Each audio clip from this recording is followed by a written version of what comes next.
दोस्तों, जरा सोचिए, अगर मैं आपसे कहूं कि मोहम्मद रफ़ी साहब का एक ऐसा अमर गीत जिसे आज करोड़ों लोग अपनी जिंदगी का हिस्सा मानते हैं, यह गीत शायद कभी उनकी आवाज में रिकॉर्ड ही नहीं होता, तो क्या आप यकीन करेंगे? साल था 1965। मुंबई के एक रिकॉर्डिंग स्टूडियो में सब कुछ तैयार था। माइक के सामने खड़े थे मोहम्मद रफ़ी साहब, लेकिन उस कमरे में मौजूद कुछ लोगों के दिल इतनी तेजी से धड़क रहे थे मानो कोई बहुत बड़ा राज कभी भी सामने आने वाला हो, क्योंकि उस दिन रफी साहब से एक ऐसी बात छिपाई गई थी जिसे अगर वे जान जाते तो शायद उसी पल रिकॉर्डिंग छोड़कर स्टूडियो से बाहर चले जाते। शायद यह गीत कभी रिकॉर्ड ही नहीं होता और शायद हिंदी फिल्म संगीत इतिहास अपना एक अनमोल नगीना खो देता। लेकिन आखिर ऐसा कौन सा राज था? क्या सचमुच इस गीत को रफी साहब से पहले किसी दूसरे गायक ने रिकॉर्ड किया था? अगर हाँ, तो फिर वह गायक कौन था? उसका गाना क्यों हटाया गया? और जब उसे इस फैसले का पता चला तो क्या उसने विरोध किया या फिर ऐसा जवाब दिया जिसे सुनकर पूरी फिल्म इंडस्ट्री उसकी इज्जत करने लगी? आज की इस कहानी में आपको देखने को मिलेगा एक सुपरस्टार की जिद, एक निर्देशक की मजबूरी, एक निर्माता की आर्थिक परेशानी, एक महान गायक का अटूट सिद्धांत और दूसरे गायक का ऐसा बड़प्पन जिसकी मिसाल आज भी दी जाती है। तो आइए चलते हैं 1965 के उस रिकॉर्डिंग स्टूडियो में जहां बंद दरवाजों के पीछे लिखा गया था हिंदी फिल्म संगीत के इतिहास का एक ऐसा अध्याय जिसे बहुत कम लोग जानते हैं। 1965 मुंबई का एक रिकॉर्डिंग स्टूडियो, माइक के सामने आंखें बंद किए खड़े थे हिंदुस्तान के सबसे जादुई आवाज मोहम्मद रफी साहब। कमरे में गहरा सन्नाटा था, सिर्फ संगीत की धुनें थी और रफी साहब की आवाज जो हर शब्द में दर्द घोल रही थी। लेकिन रिकॉर्डिंग रूम के बाहर कंट्रोल रूम में बैठे प्रोड्यूसर और डायरेक्टर की धड़कनें तेज थी। उन्हें डर था कि अगर रफी साहब को इस रिकॉर्डिंग से जुड़ा एक छिपा हुआ सच पता चल गया तो वह उसी पल गाना छोड़कर स्टूडियो से चले जाएंगे। आखिर ऐसा कौन सा राज था जिसे उनसे छुपाया जा रहा था? यह कहानी सिर्फ एक गाने की नहीं बल्कि उस दौर की है जब कलाकार अपने सिद्धांतों के लिए जाने जाते थे और संगीत केवल धंधा नहीं, इबादत हुआ करता था।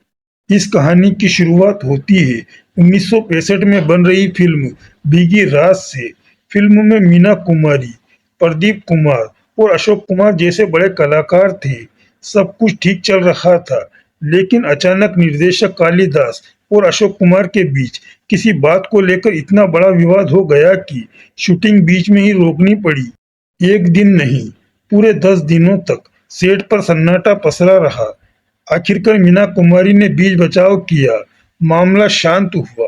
अशोक कुमार ने बड़े दिल का परिचय देते हुए नुकसान की भरपाई भी की, लेकिन तब तक फिल्म का बजट पूरी तरह बिगड़ चुका था। निर्माता आर्थिक संकट में फंस चुका था।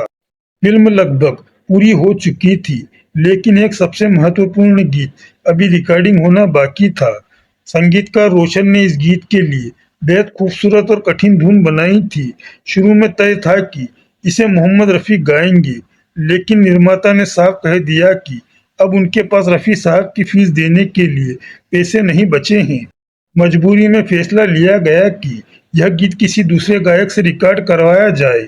इसके लिए चुने गए उभरते हुए बेहद प्रतिभाशाली गायक महेंद्र कपूर। महेंद्र कपूर स्टूडियो पहुंचे। उन्होंने पूरे समर्पण के साथ गीत रिकॉर्ड किया। रिकॉर्डिंग सुनकर सभी संतुष्ट थे। निर्माता ने राहत की सांस ली और कम खर्चे में काम पूरा हो गया। लेकिन कहानी यहीं खत्म नहीं हुई। जब फिल्म के हीरो प्रदीप कुमार ने यह रिकॉर्डिंग सुनी तो उन्होंने साफ शब्दों में कहा कि यह गीत फिल्म की आत्मा है। महेंद्र कपूर ने बेहतरीन गाया है, लेकिन इस धुन में जो दर्द, गहराई और भावनाएं चाहिए वह केवल मोहम्मद रफ़ी की आवाज ही दे सकती है। उन्होंने जिद पकड़ ली कि चाहे कुछ भी हो जाए यह गीत रफ़ी साहब ही गाएंगे। निर्देशक ने उन्हें बजट की मजबूरी समझाई, लेकिन प्रदीप कुमार अपनी बात पर अड़े रहे। आखिरकार निर्माता और निर्देशक को झुकना पड़ा। अब सामने एक नहीं, कई बड़ी समस्याएं थी। मोहम्मद रफ़ी साहब का एक सिद्धांत पूरी फिल्म इंडस्ट्री जानती थी। वह कभी भी दूसरे गायक द्वारा पहले से रिकॉर्ड किया गया गीत दोबारा नहीं गाते थे। उनका मानना था कि किसी कलाकार का काम छीनना उचित नहीं है।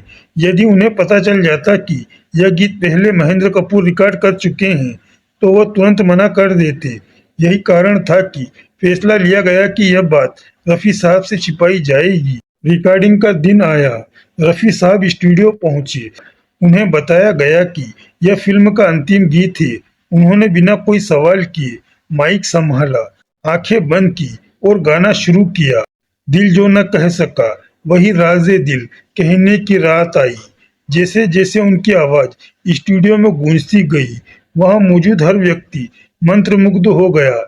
ऐसा लग रहा था मानो गीत के हर शब्द में दर्द सांस ले रहा हो। रिकॉर्डिंग खत्म होते होते सभी समझ चुके थे कि उन्होंने सिर्फ एक गीत नहीं, बल्कि एक अमर धरोहर रिकॉर्ड कर ली है।